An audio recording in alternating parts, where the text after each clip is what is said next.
Essa é a palavra de Deus, no Evangelho de Mateus, capítulo 1, a partir do versículo 1. Livro da geração de Jesus Cristo, filho de Davi, filho de Abraão. Abraão gerou a Isaque, e Isaque gerou a Jacó. E Jacó gerou a Judá e a seus irmãos. E Judá gerou de Tamar a Perez e a Zerá. E Perez gerou a Esrom. E Esrom gerou a Arão. E Arão gerou a Aminadab. E Aminadab gerou a Naasson. E Naasson gerou a Salmão. E Salmão gerou de Raabe a Boaz. E Boaz gerou de Rute a Obed. E Obed gerou a Jessé. E Jessé gerou ao rei Davi. E o rei Davi gerou a Salomão, daqui foi mulher de Urias. Salomão gerou a Roboão. E Roboão gerou a Abias. E Abias gerou a Asa. E Asa gerou a Josafá. E Josafá gerou a Jorão. E Jorão gerou a Uzias. E Uzias gerou a Jotão. E Jotão gerou a Acás. E Acás gerou a Ezequias. E Ezequias gerou a Manassés. E Manassés gerou a Amon. E Amon gerou a Josias. E Josias gerou a Jeconias e a seus irmãos na deportação para a Babilônia. E depois da deportação para a Babilônia, Jeconias gerou a Salatiel. E Salatiel gerou a Zorobabel. E Zorobabel gerou a Abiúde. E Abiúde gerou a Eliaquim. E Eliaquim gerou a Azor. E Azor gerou a Sadoc. E Sadoc gerou a Aquim. E Aquim gerou a Eliúde. E Eliúde gerou a Eleazar. Eleazar gerou a Matã. E Matã gerou a Jacó. E Jacó gerou a José, marido de Maria, da qual nasceu Jesus, que se chama o Cristo. De sorte que todas as gerações, desde Abraão até Davi, são 14 gerações. E desde Davi até a deportação para a Babilônia, 14 gerações. E desde a deportação para a Babilônia até Cristo, 14 gerações. Irmãos, vamos agradecer ao Senhor, vamos orar por esse texto, para que o Senhor nos dê graça. Vamos fechar nossos olhos neste momento, que a gente está orando, e na graça do Senhor, para a pregação, nós possamos entender a verdade da palavra de Deus. Nosso Deus, nós te louvamos, Senhor, e te agradecemos por tua fidelidade e graça. Obrigado pela leitura preciosa desse texto, da palavra do Senhor. Nós rogamos que o Senhor nos ajude a entender a importância desse texto para a nossa vida hoje. Ó Pai, apesar de ter tantos nomes, o que isso significa, como isso se relaciona para nós, nós pedimos a Tua graça, Senhor, para que o Senhor abra os nossos olhos, para que nós possamos enxergar as verdades da Tua palavra, Senhor. Nos ajuda também a viver por meio da Tua palavra, Senhor, e a praticá-la para o louvor da Tua glória, Senhor. Fala o coração de cada um dessa noite. Assim nós iremos agradecidos no nome de Jesus. Amém, Senhor. Quando nós estamos lendo a palavra de Deus, nós estamos fazendo a leitura bíblica, irmãos. Nós começamos muitas vezes pelo Antigo Testamento, e em algumas outras vezes nós voltamos, terminamos o Antigo Testamento e vamos para o livro do Novo Testamento.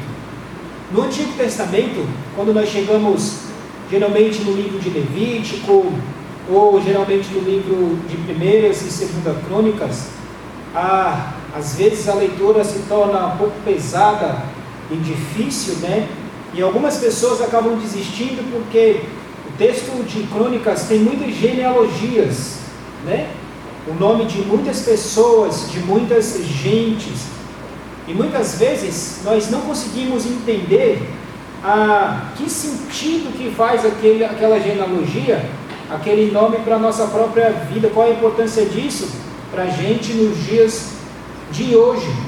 Aqui nesse texto de Mateus, nós temos um livro, nesses primeiros versículos aqui, do versículo de 1 até o versículo 17, irmãos, um livro que vai tratar aqui de genealogia.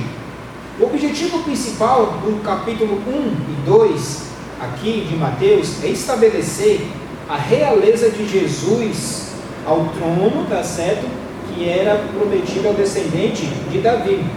Esses dois capítulos aqui, ele justifica a reivindicação que Jesus fez diante de Pilatos, dizendo: tu dizes que sou rei, por isso eu tenho nascido, e por isso vim para o mundo.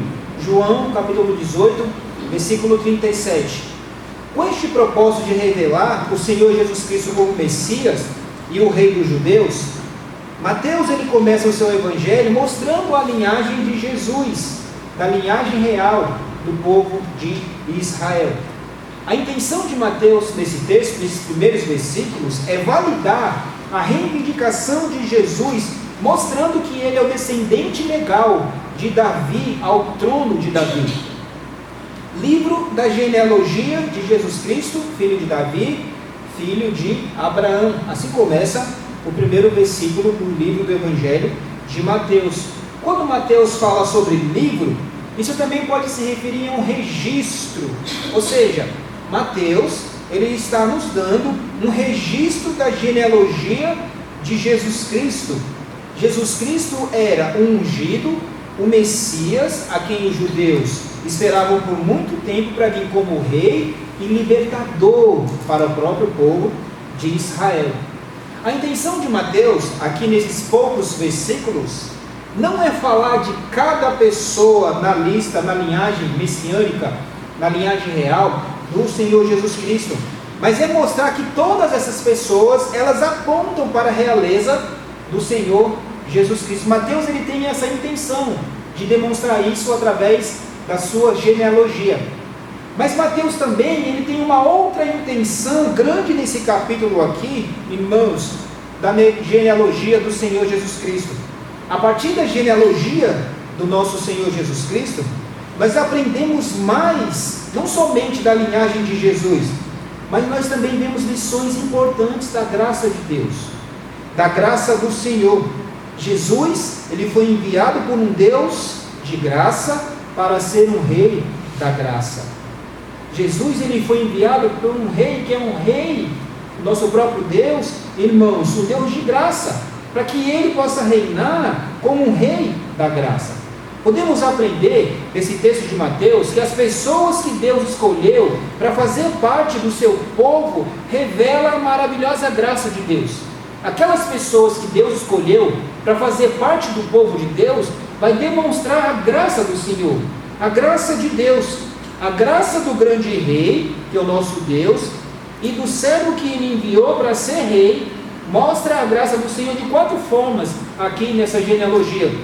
Primeiramente, nós podemos ver a graça de Deus vista na escolha de uma mulher para servir ao Senhor. Versículo 16 de Mateus capítulo 1, nós lemos o seguinte, diz, versículo 16, e Jacó gerou a José, marido de Maria, da qual nasceu Jesus, que se chama o Cristo. Deus, ele mostrou a graça dele aqui, escolhendo Maria para ser mãe do Senhor Jesus Cristo, para ser mãe do Salvador. De forma contrária a algumas afirmações da própria concepção de Maria ser imaculada, ou seja, sendo ela concebida milagrosamente no ventre ali da sua mãe sem pecado, nós podemos ver, irmãos, que Maria tanto era pecadora, como todos os outros seres humanos. Fazer uma afirmação dessa aqui é você comprar briga com muita gente, né? Mas esse ensinamento da afirmação da concepção imaculada de Maria, né, não tem base bíblica na palavra de Deus do Senhor. Por quê? Porque pelo texto da própria palavra de Deus, nós percebemos que Maria era como todas as outras pessoas, pecadora, que necessitava também de um Salvador. Ela, Maria, provavelmente, irmãos, ela era muito melhor moral e espiritualmente que a maioria das pessoas da época dela. mas ela tinha pecado. Ela poderia sim viver de uma forma moral muito melhor, de forma espiritual muito melhor do que muita gente da época dela, mas isso ainda assim nós reconhecemos pela própria palavra de Deus que ela era pecadora. A própria Maria, na própria palavra de Deus, ela diz que ela precisava de um Salvador. Ela mesma reconheceu logo no início, né, em Lucas capítulo 1, nós vamos ler esse texto na canção dela chamada de Magnificat, que ela necessitava de um Salvador. E por quê? Porque também ela era pecadora. Lucas capítulo 1, versículo 46.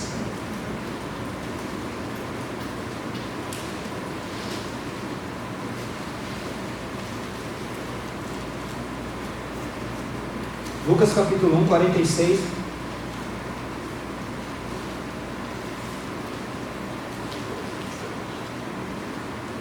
Diz assim: disse então Maria: a minha alma engrandece ao Senhor, e o meu espírito se alegra em Deus, meu Salvador, porque tentou na baixeza de sua serva. Pois eis que desde agora todas as gerações me chamarão bem-aventurada. Aqui nesse versículo nós percebemos Maria engrandecendo a Deus e dizendo que a alma dela engrandecia ao Senhor, o espírito dela se alegrava em Deus, porque Deus era o Salvador dela, né? Ou seja, irmãos, as noções de ela ser corredentora e de ela ser comediadora com Cristo são totalmente antibíblicas. Nunca foi parte da doutrina da igreja primitiva e nem doutrina da própria palavra de Deus. Essa ideia de Maria ser redentora, essa ideia de Maria ser mediadora, não tem base bíblica, não tem base na palavra de Deus. Essa é uma ideia herética, e essa ideia herética, ela encontrou aí, certo lugar, aí na igreja, no início da igreja, alguns séculos depois, no século 3, século 4, ou seja, pelo século 4 depois de Cristo, o ensinamento pagão, certo, de Roma, né, encontrou o seu caminho na própria igreja, foi entrando na igreja. Foi a partir aí desse período, desse ensinamento de Roma, né, do paganismo, que, por exemplo, surgiu a quaresma. Ou seja, a quaresma, ela vai ensinar, tá certo? Eu vou explicar para vocês o que significa, mas também a partir daí é que a ideia da rainha dos céus se entrou na igreja também. Nas lendas pagãs, uma deusa chamada Semiramis foi milagrosamente concebida por um raio de sol, e seu filho Tammuz, também conhecido como Baal, foi morto e ressuscitou dos mortos depois de 40 dias de jejum por sua mãe. Ou seja, essa semideusa, tá certo? Chamado Semiramis, ela foi milagrosamente aí concebida por um raio de sol, né? E o filho dela, chamado Tammuz, também que era conhecido como Baal, foi morto. E depois ele ressuscitou dos mortos, depois de quê? Depois de 40 dias de jejum pela mãe dele, ou seja, a mãe dele fez 40 dias de jejum e aí ele ressuscitou. Aí nós temos a origem da quaresma, né? Esse sistema pagão que começou a infectar o povo de Israel alguns séculos antes da vinda do próprio Senhor Jesus Cristo, esse sistema pagão de adoração à rainha dos céus. Foi uma deusa chamada Estar, a rainha dos céus, né? Que os israelitas eles começaram a adorar essa rainha com um tipo de adoração que não agradava ao próprio Deus. Deixe marcado aí, ok, irmãos? E vai lá para o livro de Jeremias, capítulo 44, por favor. Jeremias, capítulo 44.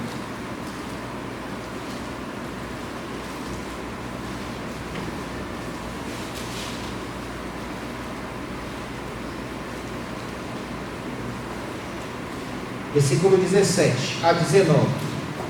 Jeremias 44, versículo 17. Mas certamente cumpriremos toda a palavra que saiu da nossa boca.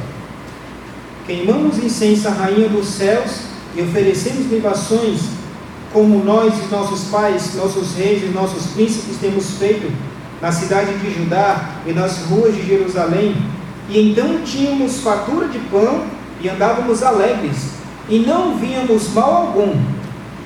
E ainda, irmãos, versículo 18: mas desde que cessamos de queimar incenso à rainha dos céus e de lhe oferecer libações, tivemos falta de tudo e fomos consumidos pela espada e pela fome. E quando nós queimávamos incenso à rainha dos céus e lhe oferecemos libações, acaso lhe fizemos bolo para adorar e oferecemos libações sem nossos maridos? Essas mulheres, quando foram confrontadas por Jeremias, elas estavam dizendo o seguinte: olha, nós oferecemos bolo para a rainha dos céus. Quando nós estávamos adorando ela, nós éramos abençoados por ela. Quando nós deixamos de fazer isso, nós deixamos de ser abençoados. E aí veio a questão de não ter chuva. E elas falam ainda no versículo 19: nós fizemos isso sem os nossos maridos saberem. Eles estavam participando, eles estavam envolvidos na adoração à rainha dos céus, ok? Agora volte um pouquinho para trás aí, irmãos, e vai para o texto de Jeremias, capítulo 7, versículo 18.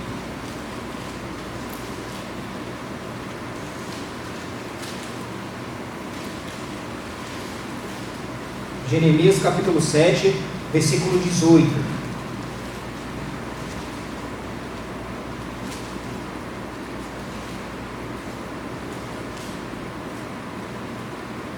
Diz: os filhos apanham a lenha, e os pais acendem o fogo, e as mulheres preparam a massa para fazerem bolos à rainha do céu, e oferecem libações a outros deuses, para me provocarem a ira. Deus está dizendo que oferecer bolo, sacrifício à rainha dos céus, era trazer a ira de Deus sobre eles. Isso era algo que Deus tinha proibido de fazer. Oferecer sacrifício à rainha do céu é idolatria, é adoração a falsos deuses, irmãos, e trazia a ira de Deus sobre o próprio povo. Mas o próprio povo de Deus estava fazendo isso em rebeldia ao Senhor. Esse sistema, ele havia infectado então o povo de Israel. Quando Ezequiel, ele estava na Babilônia, também estava junto com o cativeiro, com aquelas pessoas que estavam lá. Deus, pela graça dele, mostrou algumas abominações que o povo estava cometendo, irmãos. Alguns israelitas estavam indo para o templo do Senhor para fazer algumas práticas de idolatria a falsos deuses. Vamos ler, por favor, Ezequiel capítulo 8, versículo 13. Ezequiel capítulo 8, versículo 13.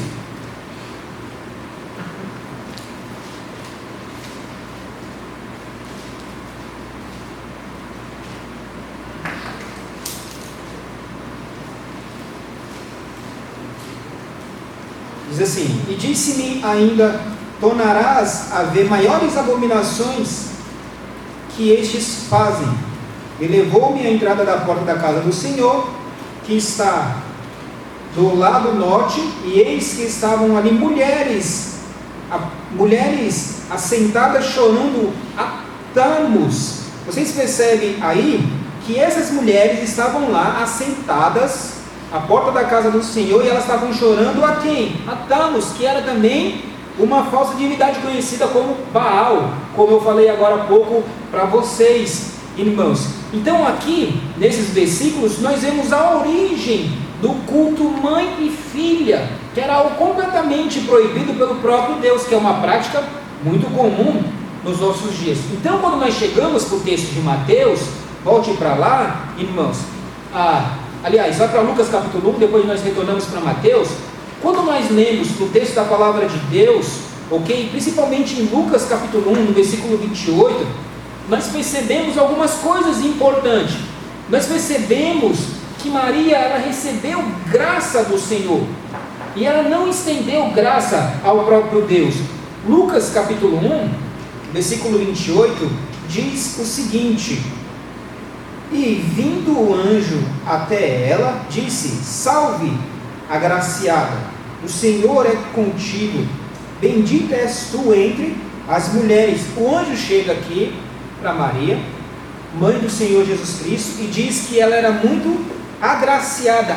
a ideia aqui não é que ela estava estendendo graça, a ideia é que ela recebeu graça, ela foi favorecida. E ela foi favorecida de que forma? Para ser a mãe do próprio Senhor Jesus Cristo. Então, assim como o restante de toda a humanidade, Maria precisava de graça, ela precisava de salvação. Por isso que ela se alegrava em Deus, o Salvador dela. Mas ao mesmo tempo, ela recebeu uma medida especial da graça de Deus.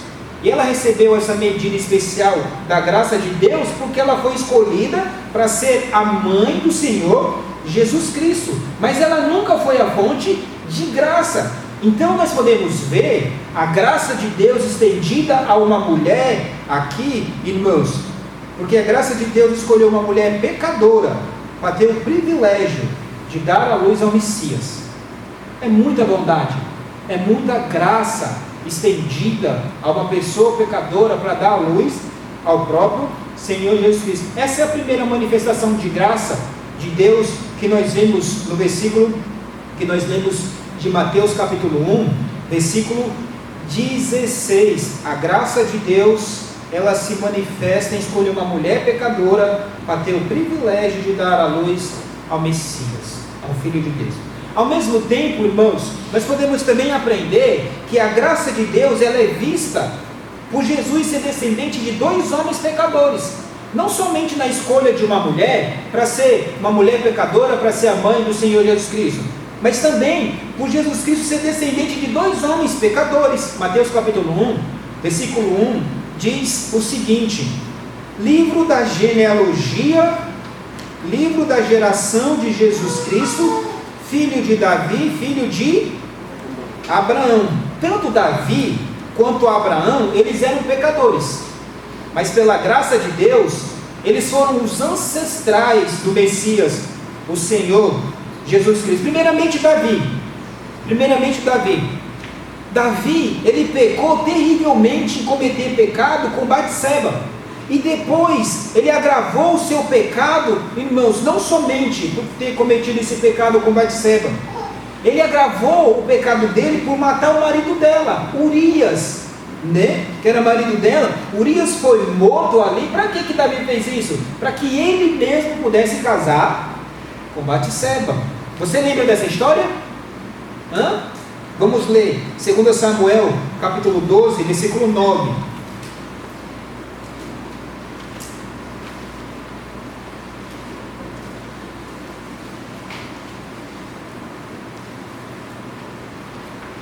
Segundo Samuel capítulo 12, versículo 9 e 10.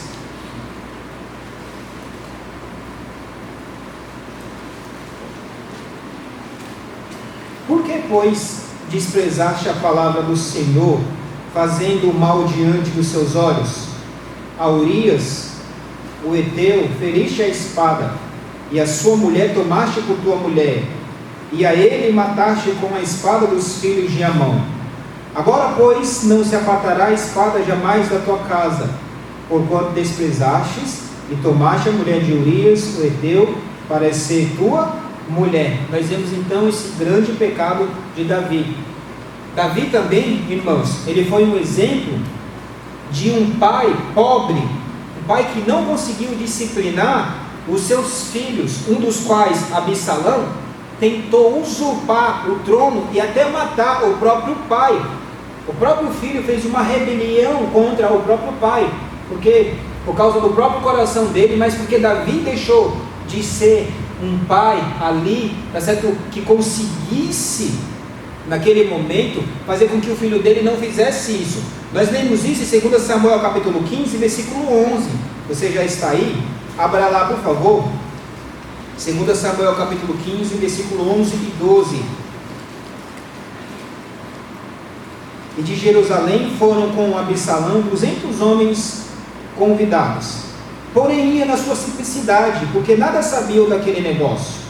Também Absalão mandou vir Aitofel, o Gilonita, do conselho de Davi, a cidade de Giló, estando ele oferecendo os seus sacrifícios, e a conjuração se fortificava, e vindo o povo, ia crescendo com Absalão.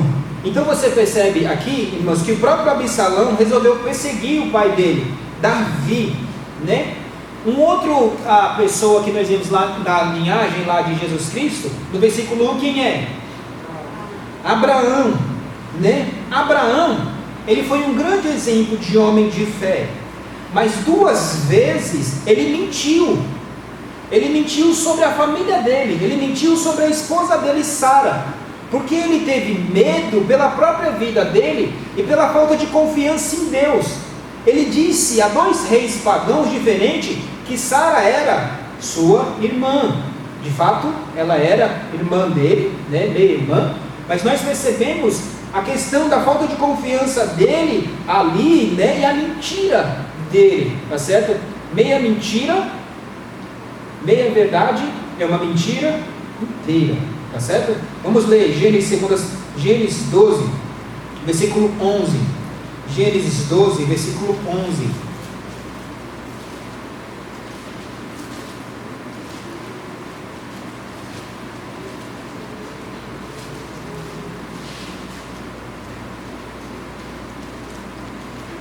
Olha aí o que diz, Gênesis 12, 11, versículo 10, na verdade. E havia fome naquela terra, e desceu Abrão ao Egito, para peregrinar ali, porquanto a fome era grande na terra. E aconteceu que, chegando ele para entrar no Egito, disse a Sarai, sua mulher: ora, bem sei que és mulher formosa à vista. E será que, quando os egípcios te virem, dirão: esta é sua mulher, e matar-me-ão a mim, e a ti guardarão em vida? Dize, peço-te, que és minha irmã, para que me vá bem por tua causa, e que viva a minha alma por amor de ti. E aconteceu que, entrando Abrão no Egito, viram os egípcios a mulher que era muito formosa, e viram-na os príncipes de Faraó, e gabaram-na diante de Faraó. E foi a mulher tomada para a casa de Faraó, para o harém dele, né? E fez bem a Abrão por amor dela, e teve ovelhas, vacas, jumentos, servos e servas, jumentos e camelo. Feriu, porém, o Senhor a Faraó e a sua casa com grandes pragas, por causa de Sarai, mulher de Abrão. Então chamou Faraó a Abrão e disse: que é isso que me fizeste? Por que não me disseste que era tua mulher? Por que disseste: é minha irmã? Por isso eu tomei por minha mulher. Agora, pois, eis aqui tua mulher, toma e vai-te. Faraó deu ordens a seus homens a respeito dele, e acompanharam a ela e a sua mulher, e a tudo que tinha. Percebe aqui, irmãos, qual foi a situação grave que Abraão colocou a esposa dele, né? Não foi somente nessa situação. Vai para o capítulo 20, por favor, de Gênesis. Gênesis capítulo 20, versículo 1. Vai falar um pouquinho sobre isso também. E partiu Abrão dali para a terra do sul, e habitou entre Cádiz e Sul, e peregrinou em Gerar. E havendo Abrão dito de Sara sua mulher: é minha irmã, enviou Abimeleque, rei de Gerar, e tomou a Sara. Deus, porém, veio a Abimeleque em sonho de noite e disse-lhes: eis que morto será por causa da mulher que tomaste, porque ela está casada com o marido. Mas Abimeleque ainda não se tinha chegado a ela. Por isso disse: Senhor, matará também uma nação. Aqui então, amados, as 2 situações que foi que Abraão colocou a esposa dele. Ao fazer isso, Abraão ele trouxe vergonha para Sara, né? Ele trouxe vergonha sobre ele mesmo e sobre o próprio Deus que ele disse que acreditava, o próprio Deus que ele alegou em servir. No entanto, nessa situação, né, de vergonha, de vexame, de mentira familiar, de situação constrangedora, onde o marido coloca a esposa numa situação constrangedora de adultério, que nós vemos no caso de Davi, irmãos, Deus fez que Abraão e o povo escolhido dele, Israel, de quem viria o Messias, e também Davi, da linhagem real do Messias, do Senhor. Isso é demonstração da graça de Deus. Apesar de acontecer tudo isso na família, mentira, adultério, situação embaraçosa, Deus usou de graça com a família, Deus usou de graça com esses 2 homens, mas não foi somente com esses 2 que a graça de Deus foi estendida. A graça de Deus foi estendida aos filhos deles também, Não somente com eles dois. A graça de Deus se estendeu, por exemplo, a Isaac, que foi o filho da promessa. Nós vemos isso em Gênesis capítulo 22. Deus deu, né, a Abraão, Isaac, e também depois, posteriormente, Isaac e Jacó. E Deus deu também ali para eles os filhos de Israel, irmãos, da onde veio o Salvador. Todos esses homens, eles eram pecadores, e por muitas vezes eles foram fracos, eles foram infiéis. Vocês lembram disso? Na leitura que nós podemos fazer no Antigo Testamento, mas continuamente Deus foi fiel a eles. Continuamente a graça de Deus estava com eles, em momento de repreensão e momento de disciplina. Deus foi gracioso. Deus é gracioso. Quando nós vemos o filho de Davi, né, que foi sucessor de Davi, ao trono de Davi, algumas vezes agiu como tolo. Algumas vezes agiu como tolo, irmãos. O filho de Davi que subiu ao trono foi quem? Salomão, né? Mas algumas vezes, por exemplo, em 1 Reis, capítulo 11, nós vemos que Salomão, ele casou com muitas mulheres pagãs daquela época dele. E sabe o que foi que aconteceu? Aquelas mulheres pagãs transformaram o coração de Salomão. E não somente o coração de Salomão, o coração de muitos do povo de Deus. E sabe, para longe de Deus, para longe do Senhor. Não transformou o coração para perto de Deus, mas para longe do próprio Deus. Vamos ler 1 Reis capítulo 11. 1 Reis capítulo 11.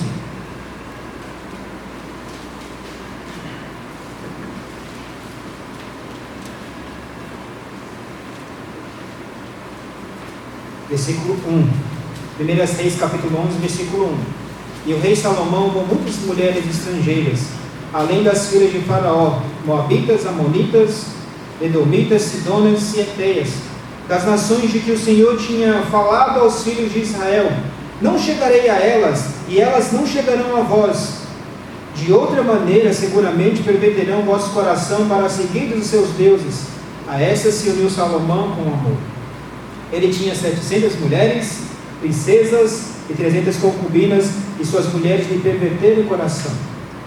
O que sucedeu que, no tempo da velhice de Salomão, suas mulheres lhe perverteram o coração para seguir de outros deuses. O seu coração não era perfeito para com o Senhor seu Deus, como o coração de Davi seu pai. Porque Salomão seguiu Astarotes, deuses do Sidônio, e a Milcom, a abominação dos amonitas. Assim fez Salomão o que parecia mal aos olhos do Senhor, e não prevaleceu em seguir o Senhor como Davi seu pai. Então edificou Salomão um alto a Quemos, abominação dos moabitas, sobre o monte que está diante de Jerusalém, e a Moloque, abominação dos filhos de Amon. E assim fez para com todas as suas mulheres estrangeiras, as quais queimaram incenso e sacrificavam aos seus deuses. Percebe aqui, irmãos, como foi distante do Senhor? E o que foi que aconteceu? Por conta disso, Deus mandou a disciplina. A unidade do povo de Israel foi quebrada. Logo o reino se tornou um reino dividido. O filho de Salomão, Roboão, se tornou inimigo de Jeroboão, ou Jeroboão inimigo de Roboão. E o reino foi dividido entre o reino do norte e o reino do sul. Mas sabe o que foi que aconteceu? A linhagem real permaneceu intacta. Apesar de ter essa divisão no reino, Deus permaneceu, está certo, fiel à palavra dele, que ele tinha dito a Davi. E da tribo de Judá, e a tribo de Benjamim, que ficou no reino do sul, o próprio Senhor Deus trouxe da tribo de Judá o descendente da promessa que ele fez, a promessa de Davi. E finalmente a promessa de Deus foi cumprida. Por quê? Porque a graça de Deus prevaleceu contra o pecado. A graça de Deus vai prevalecer contra o pecado, irmãos. Essa leitura que nós fazemos aqui, desses descendentes de Davi, um olhar cuidadoso sobre esses descendentes de Abraão e de Davi, nesse texto de Mateus capítulo 1 que nós estamos estudando, revela que essas pessoas muitas vezes eram caracterizadas por infidelidade, imoralidade, idolatria e apostasia. Mas nós podemos perceber, irmãos, que o trato de Deus para com eles sempre foi caracterizado pela graça de Deus. Deus foi gracioso com eles. Jesus Cristo, o Senhor, foi enviado ali para superar as falhas desses homens, as falhas de Davi, as falhas de Abraão, as falhas do descendente de Davi. Ele veio para realizar o que eles nunca poderiam ter realizado. O Rei da Graça veio através da linha desses dois homens pecadores para demonstrar a grande graça de Deus, a grande graça do Senhor. Nós devemos louvar ao Senhor, nós devemos agradecer a Deus pela graça dele na nossa própria vida, por ele permitir também que nós sejamos parte do povo de Deus, pecadores infiéis, irmãos, pecadores que muitas vezes são caracterizados com a idolatria de coração, muitas vezes com imoralidade, muitas vezes com apostasia, abandono de fé. Nós vemos a graça de Deus demonstrada na nossa vida. Louvado seja o Senhor.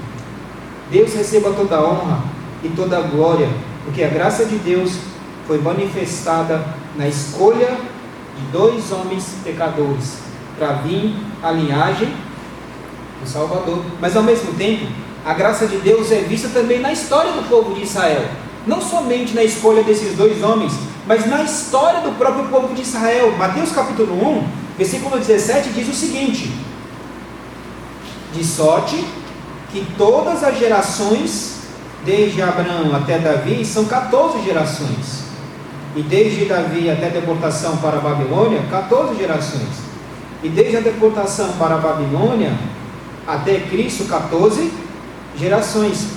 O resumo de Mateus aqui, irmãos, nós vemos a graça de Deus agindo em 3 períodos da história de Israel. 3 eras, 3 períodos Deus demonstrou a graça de Deus. O primeiro período foi desde Abraão até Davi até os patriarcas, até Moisés, Josué e os juízes. Este foi um período, irmãos, de peregrinação, foi um período de escravidão, foi um período onde eles estavam indo para a terra estrangeira, mas ao mesmo tempo também foi um período de libertação do próprio Deus, foi um período de renovação da aliança, conquista e vitória.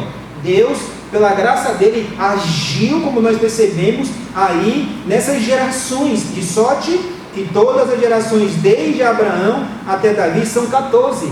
Desde Abraão até Davi, Deus tem demonstrado a graça dele, a bondade dele, a misericórdia do Senhor. Nesse versículo nós vemos ainda mais 2 períodos onde Deus demonstrou a graça dele, desde Davi até a deportação para a Babilônia. Foi a era da monarquia, foi a era quando o povo de Israel, eles insistiram em escolher um rei humano, e este rei humano que eles escolheram, irmão, um rei como todas as outras nações, eles descobriram que esses reis ali muitas vezes levou eles não para próximo de Deus, não para perto do Senhor, mas para longe de Deus, para longe do Senhor, irmãos. Muitas vezes eles fizeram isso. Este período também foi um período de declínio. Esse período foi um período de apostasia, de tragédia, de abandono de Deus. Houve o exílio, houve a destruição do próprio templo deles, eles foram levados para o cativeiro. Quando nós lemos a história dos reis, alguns poucos reis escaparam, como por exemplo o rei Davi, Josafá, Ezequias e Josias. Esses reis demonstraram uma vida piedosa. Mas quando você lê o livro de 1 Reis, 2 Reis, 1 Crônicas, 2 Crônicas, você vê que se levanta um rei atrás de um outro, e esse rei fez aquilo que era mal aos olhos de Deus, não andou nos caminhos do Senhor. Vocês perceberam isso? Muitas vezes de forma repetida, mas ainda assim nós vemos a graça do Senhor. O terceiro período que nós vemos nesse versículo, irmãos, foi desde a deportação para a Babilônia.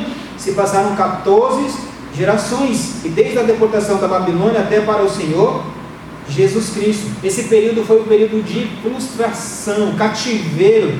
Foi um período, irmãos, que eles estavam envoltos de trevas. No entanto, a graça de Deus estava agindo em nome do seu povo, através desses 3 períodos. Deus nunca abandonou o seu povo. A graça de Deus estava agindo ali. O que a história do povo de Israel mostra? Mostra que o povo de Israel subia e descia, se estagnava e finalmente rejeita e crucifica o Messias. Mas Deus, na graça dele, apesar de o povo subir e descer, se estagnar, rejeitar o Messias, rejeitar o Senhor, Deus, em sua infinita graça, usa o seu povo para, através dele, enviar o Messias. Através de um povo desobediente, um povo rebelde que rejeita o Senhor, Deus, na graça dele, envia o Salvador através deste povo. Não é por merecimento, por graça. Graça nunca se conquista, nunca se recebe. Você nunca vai fazer sacrifício para receber graça, porque senão deixa de ser graça. Você nunca vai andar muitos quilômetros para receber graça. Você nunca vai oferecer um sopão para receber graça. Não, porque se é graça, não é pelas obras. Se for pelas obras, deixa de ser graça. Graça é favor imerecido. Deus nos dá aquilo que nós não merecemos. A graça de Deus é vista na história do povo de Israel. E como a graça de Deus não tem sido vista na nossa própria história? Na história da nossa família, na história das nossas gerações passadas, não é não? Como a graça de Deus tem sido demonstrada para nós? Nosso Deus é um Deus gracioso, não somente porque Ele demonstra graça na história do povo dele, mas também a graça de Deus é vista na inclusão de 4 mulheres de outras nações para fazer parte da genealogia do Senhor. Nós vimos isso em Mateus capítulo 1, versículo 3 a 6. Deus, na graça dele, Ele inclui 4 mulheres de outras nações, fora Maria, para fazer parte da linhagem messiânica.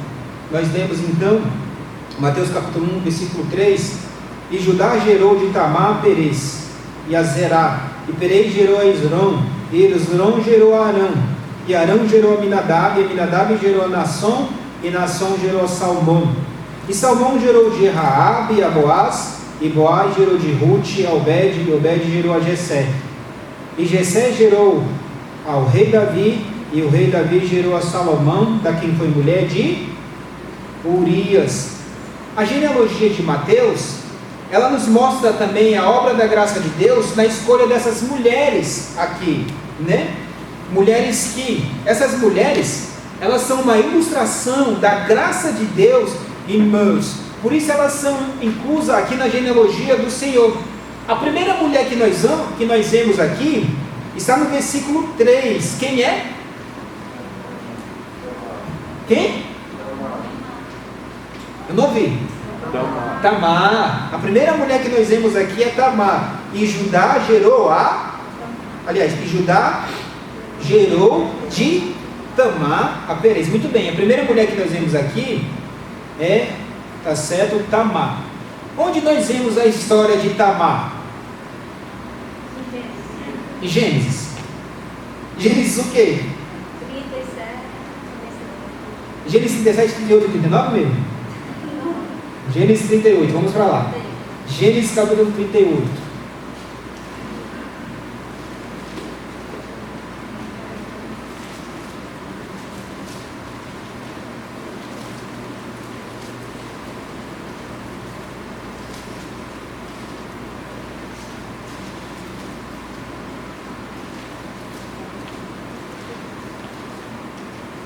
Eu vou dizer aqui que eu não ressuscito ninguém não, viu? Se cair da cadeira aí, não sou igual Paulo não, hein? Mas se cair da cadeira e quebrar o pescoço, tu vai para a glória, que eu não ressuscito não, tá certo? Só para descontrair. Imagina esse capítulo 38, versículo 1. E aconteceu no mesmo tempo que Judá desceu de entre seus irmãos e entrou na casa de um homem de Adulão, cujo nome era Ira. E viu Judá ali a filha de um homem cananeu, cujo nome era Sua, e tomou por mulher, e a possuiu. E ela concebeu, deu à luz um filho, e chamou o seu nome Er. E tornou a conceber, e deu à luz um filho, e ela chamou o seu nome Onã. E continuou ainda, e deu à luz um filho, e chamou o seu nome Selá. E Judá estava em Quisibe, quando ela o deu à luz. Judá, pois, tomou uma mulher para ele, o seu primogênito, e o seu nome era Tamar. E, porém, o primogênito de Judá era mau aos olhos do Senhor, por isso o Senhor o matou. Então disse Judá a Onã: toma a mulher do teu irmão e casa-te com ela, e suscita descendência a teu irmão. Onã, porém, soube que essa descendência não havia de ser para ele. E aconteceu que, quando possuía a mulher do seu irmão, derramava o sangue na terra, para não dar descendência a seu irmão. E o que fazia era mal aos olhos do Senhor, pelo que também o matou. Então disse Judá a Tamar, sua nora: fica-te viúva na casa de teu pai, até que Selá, meu filho, seja grande. Porquanto disse: para que porventura não morra também este como os seus irmãos. Assim se foi Tamar e ficou na casa de seu pai. Passando-se, pois, muitos dias, morreu a filha de sua, mulher de Judá. E depois de consolado Judá, subiu aos tosqueadores das suas ovelhas em Timo. E ele e Ira, seu amigo, o Adulamita, e deram aviso a Tamar, dizendo: eis aqui que teu sogro sobe a Timna, a tosquiar as suas ovelhas. Então ela tirou de sobre si os seus vestidos da sua viuvez, e cobriu-se com um véu, e envolveu-se e assentou à entrada das duas fontes que estão no caminho de Timna, porque via que Selá já era grande, e ela não lhe fora dada por mulher. E vendo a Judá, teve uma prostituta, porque ela tinha coberto o rosto, e dirigiu-se a ela no caminho e disse: vem, peço-te, deixe-me possuir, porquanto não sabia que era sua nora. E ela disse: que me darás para que possua a mim? E ele disse: eu te enviarei um cabrito do rebanho. E ela disse: dar-me-á penhor até que envie? Então ele disse: que penhor é que te darei? E ela disse: o teu selo, o teu cordão, o teu cajado que está em tuas mãos, o que ele lhe deu e possuiu. E ela concebeu dele. E ela se levantou e se foi, tirou de sobre si o véu e vestiu os vestidos da sua viuvez. Nós vemos aqui que Deus, ele tirou a vida, do marido dela, e também dos seus filhos mais velhos, Onã, por causa da maldade desses rapazes. Judá, que nós vemos aí, em seguida ele prometeu para essa jovem viúva, que o terceiro filho dela, Selá, ele se tornaria o seu marido para suscitar o nome da família e dos seus irmãos quando ele crescesse. Depois que ele cresceu, Judá, ele não conseguiu cumprir a promessa que ele tinha feito. E o que aconteceu? Tamar se disfarçou de prostituta, enganou ele e teve relações sexuais com ele. Dessa união ilícita nasceram dois filhos, Perez e Zerá. Nós vemos então essa história sórdida aqui, irmãos, essa história de prostituição, essa história de mentira, essa história de incesto. Então, apesar de prostituição, de incesto, de mentira, a graça de Deus caiu sobre essas pessoas que não mereciam, incluindo uma mulher que agiu como uma prostituta desesperada e um homem enganador. Deus usou a graça dele, estendeu a graça dele, uma mulher que agiu como uma prostituta e um homem enganador. Tamar. Será que Deus não poderia fazer isso nas nossas próprias vidas? Claro que sim, claro que sim. A segunda mulher que nós vemos, depois de Tamar, é Raabe. Raabe também foi culpada de prostituição. Raabe, ela era uma habitante da cidade de Jericó. Ela protegeu 2 israelitas quando Josué enviou eles para espiar a cidade. Ela mentiu ali para os mensageiros do rei de Jericó, a fim de salvar aqueles 2 espiões, aqueles 2 homens. E no ato de graça, no ato de bondade, tanto para com o povo de Raabe, Deus poupou a vida dela, a vida da família dela, quando Jericó foi destruída. Deus usou de graça com Raabe e Deus usou de graça com a família dela. Vamos para o texto, por favor, de Josué capítulo 2. Josué capítulo 2.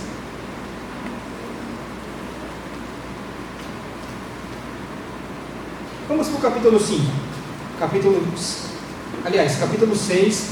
Josué capítulo 6, versículo 22.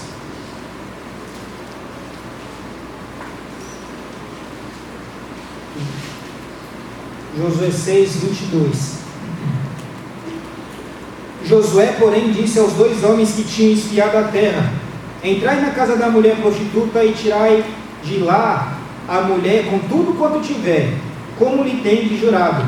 Então entraram os jovens espias e tiraram a Raabe, e a seu pai, e a sua mãe, e a seus irmãos, e a tudo quanto tinham. Tiraram também a toda a sua parentela, e os puseram fora do arraial de Israel. Percebe aqui, irmãos, a proteção do próprio Deus, do Senhor. Versículo 24: porém a cidade e tudo quanto havia nela queimaram a fogo, tão somente a prata e o ouro e os vasos de metal e de ferro deram para o tesouro da casa do Senhor. Assim deu Josué vida à prostituta Raabe e à família de seu pai, e a tudo quanto tinha, e habitou no meio de Israel até o dia de hoje, porquanto esconderam os mensageiros que Josué tinha enviado a espiar a terra. Irmãos, a graça de Deus, ela não poupou somente a vida de Raabe, mas a graça de Deus trouxe ela para a linhagem messiânica, como esposa, sabe de quem? Salmão, né? Ok? Salmão. E também ela fazia parte da família de Boaz. Nós vamos ver isso depois no livro de Ruth, né? Ok? Mas a graça de Deus agiu na vida dessa mulher. A terceira mulher que nós podemos ver na genealogia lá de nosso Senhor Jesus Cristo é Ruth. Ruth foi esposa de quem? Boaz, né? Como Tamar e Raabe, Ruth também era um gentio, uma gentia. Ela não fazia parte do povo de Israel, pelo menos no seu início. O seu primeiro marido, depois que seu primeiro marido, que foi um israelita, ele que casou com ela, ele morreu, ela voltou para a terra de Israel com quem? Com a sogra dela. Como é o nome da sogra dela? Noemi. Vocês estão afiados, tá certo? Ainda bem. Estão afiados, estão lembrando da história, né? Voltou ali, tá certo? Com Noemi. Ruth era uma mulher temente a Deus, ao Senhor. É uma mulher amorosa, uma mulher sensível, né? Nós podemos ver isso no livro de Ruth. Ela havia aceitado o Senhor como seu próprio Deus, mas o povo dela, os moabitas, não. O povo que ela pertencia eram pagãos. O povo que ela pertencia era produto da relação incestuosa de Ló com suas duas filhas. Os moabitas, que Ruth fazia parte desse povo, ele surgiu da relação das duas filhas de Ló com o próprio pai. Vocês lembram disso?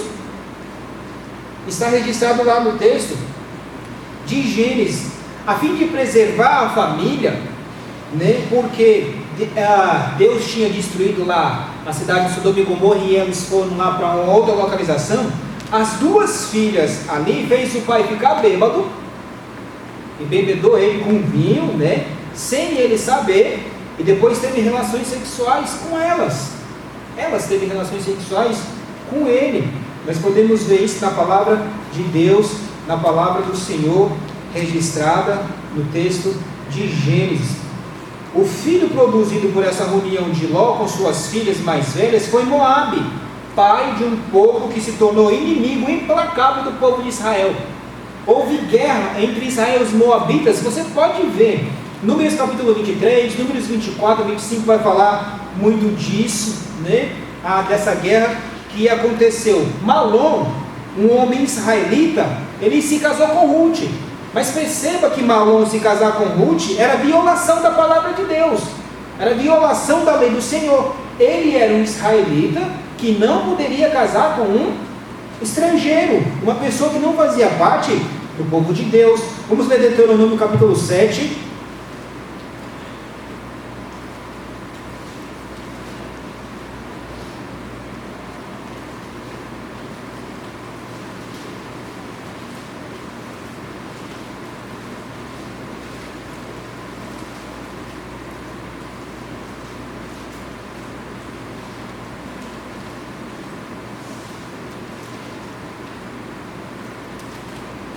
Deuteronômio capítulo 7, versículo 3.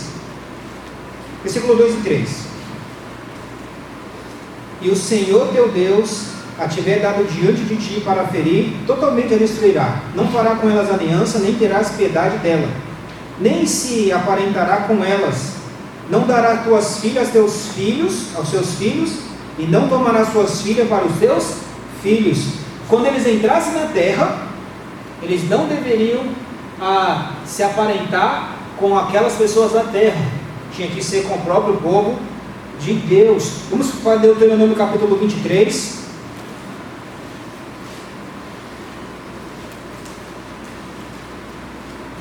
Deuteronômio capítulo 23,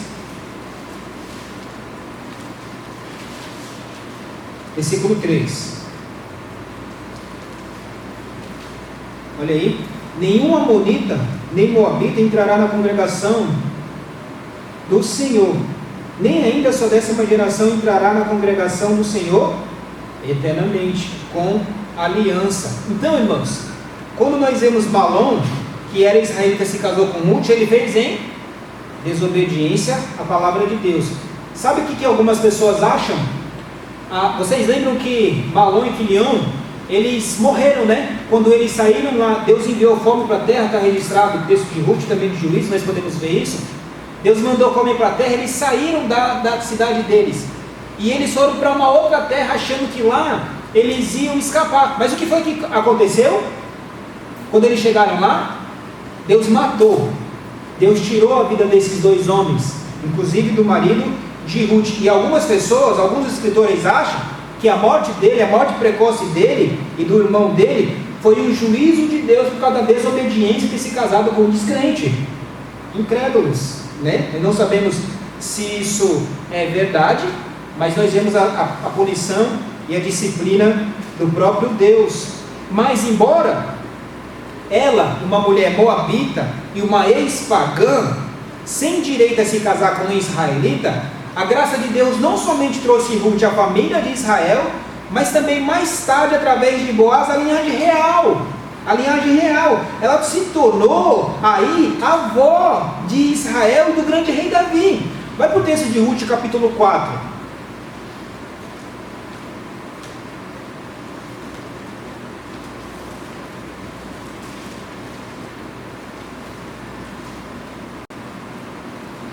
Versículo 13.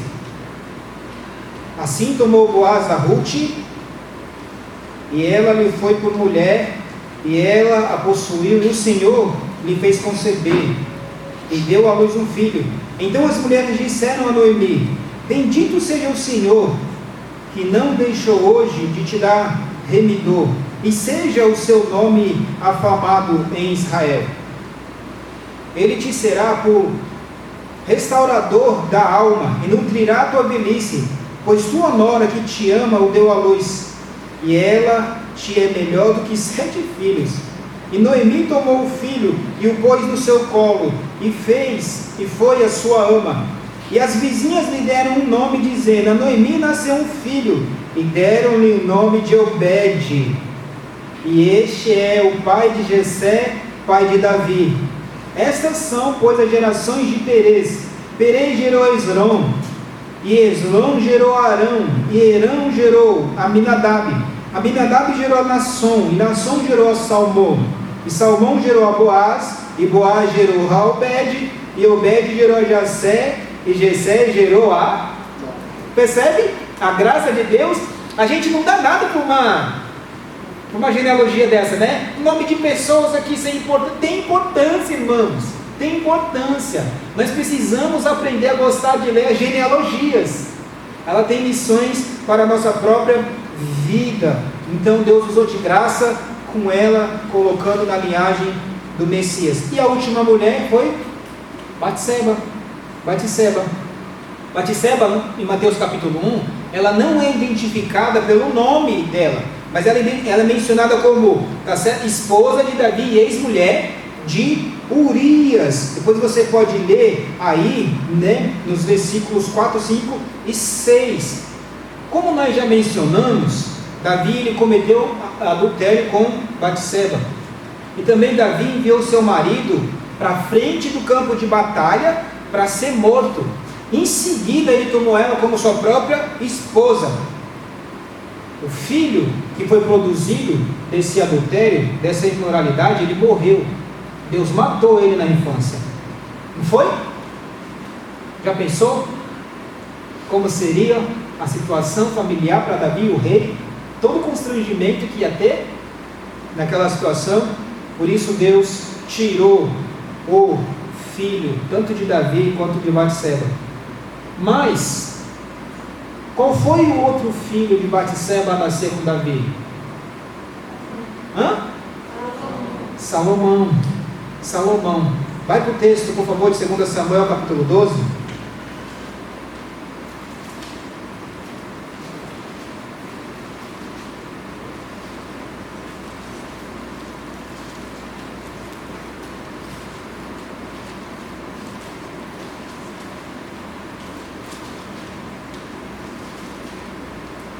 Segundo Samuel capítulo 12, versículo 13 e 14. Então disse Davi a Natã: pequei contra o Senhor. E disse Natã a Davi: também o Senhor perdoou o teu pecado, não morrerás. Todavia, porquanto com este feito desse lugar, sobremaneira a que os inimigos do Senhor blasfemassem, também o filho que te nasceu certamente morrerá. Versículo 24. E consolou Davi a Batseba, sua mulher, e entrou a ela e se deitou com ela, e ela deu à luz um filho e chamou o nome de Salomão, e o Senhor amou. Não existe família quebrada, despedaçada, que o Senhor não possa restaurar.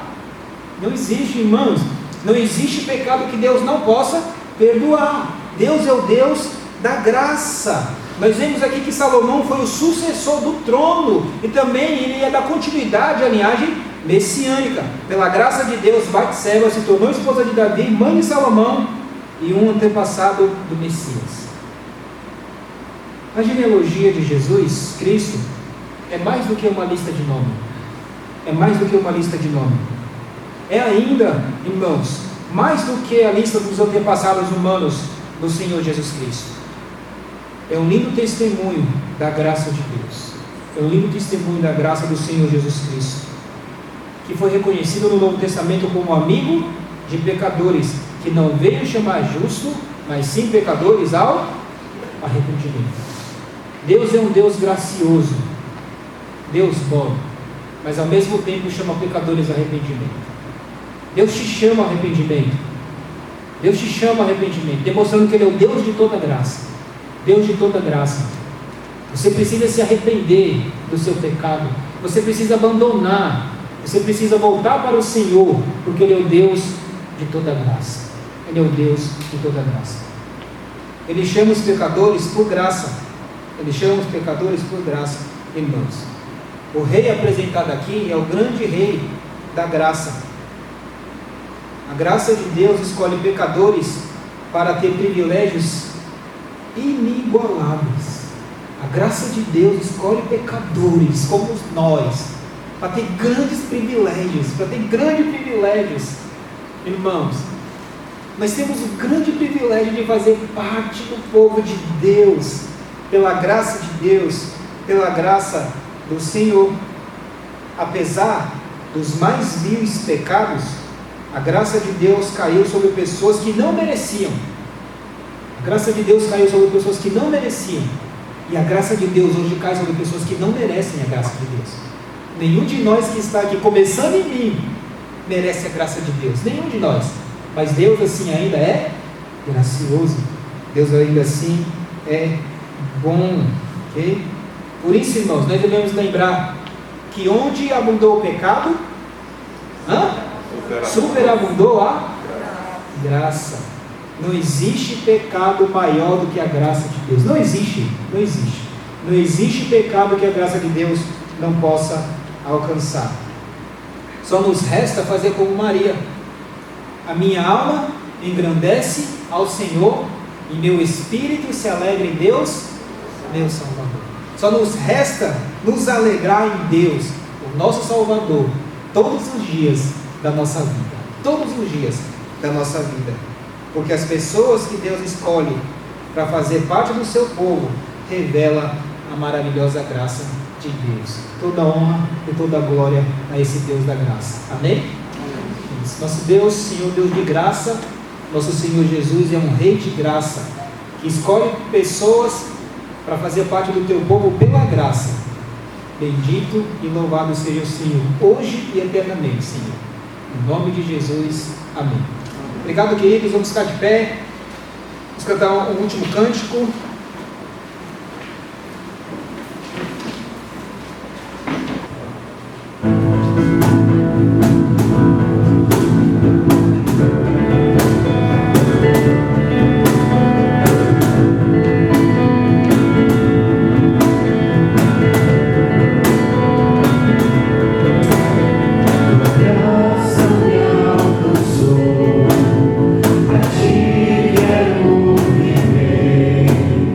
Compartilhando teu grande amor.